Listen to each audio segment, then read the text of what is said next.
fellow panelists just said that the Iranians have admitted that they have a nuclear weapons program, that they're making nuclear weapons. Well, that couldn't be further from the truth. They've denied that they're seeking nuclear weapons over and over again. What they have is a civilian nuclear program which is safeguarded by the IAEA under their Safeguards Agreement.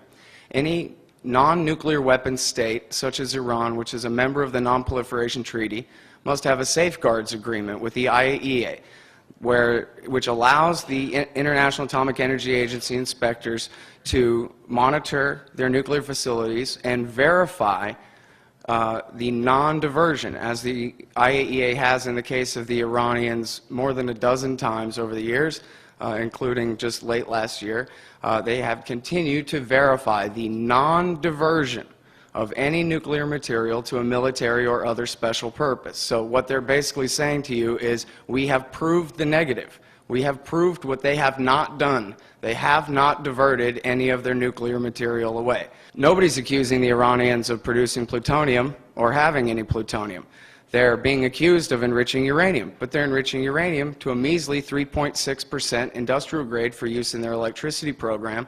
And then beginning only a couple of weeks ago, when after they accepted Obama's proposal, he refused to accept their acceptance of it, they went ahead and began to enrich a very small amount of this uranium to 20% uranium-235, which still is a far sight from weapons-grade uranium, and it's to be used in their American-built medical isotope reactor in Tehran.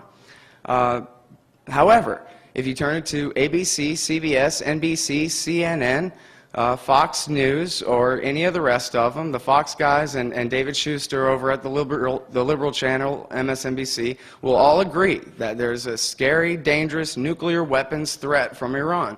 And they just figure, you don't know about a Safeguards Agreement, you don't know about the Non-Proliferation Treaty, you don't know the difference between 3.6% and 90+% uranium-235, and therefore, if you're afraid of getting nuked in your jammies in the middle of the night, you'll let them go ahead and have their war.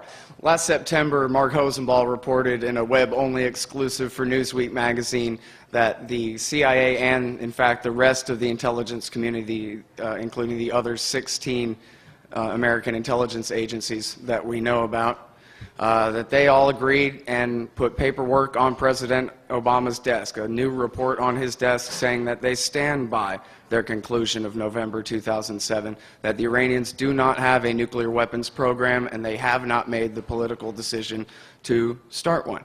On February the 15th, the Director of National Intelligence, Dennis Blair, and I forget the gentleman's name, but he's the head of the Defense Intelligence Agency, the DIA, they both sat there sworn under oath before the U.S. Imperial Senate and said, we still stand by the conclusion of the unanimous intelligence National Intelligence Council, representatives of all 16 intelligence agencies, from November of 2007. And that is, the Iranians have not made the decision to begin to make nuclear weapons. And no, the ability to take a couple of 100 pounds of uranium enriched to 3.6% 235 and turning that into above 94% pure U-235 to making a weapon is not the same as flipping a light switch and taking one day. You're talking still about years and years. Plus, you got to have the metallurgist machine it into the actual pieces, and then you actually would have to have the, I'm not so certain about the terminology. People quibble, they do quibble about what's a delivery vehicle, what's a warhead. A warhead is the bomb. The delivery vehicle is what you put that in. Well, they don't have delivery vehicles and they don't have warheads, so I'm not sure how these things are supposed to hurt any of us. It's just nonsense. Another thing I would like to mention, or try to hit off of something that Mr. Ehrlich said in his talk there, is that a war with Iran would be a disaster.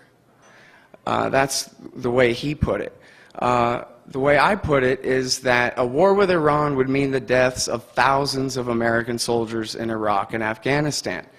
4,000 soldiers have died in the Iraq War in order to install the Iranians' puppets from the Dawa Party, the Mahdi Army, and the Supreme Islamic Council in power in Baghdad.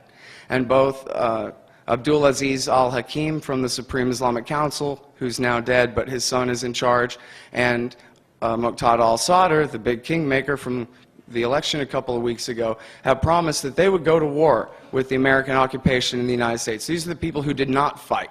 These are the people who gained when America overthrew Saddam Hussein and have waited this whole time. And they have said, if you bomb Iran, you're going to have to start the war with us all over again.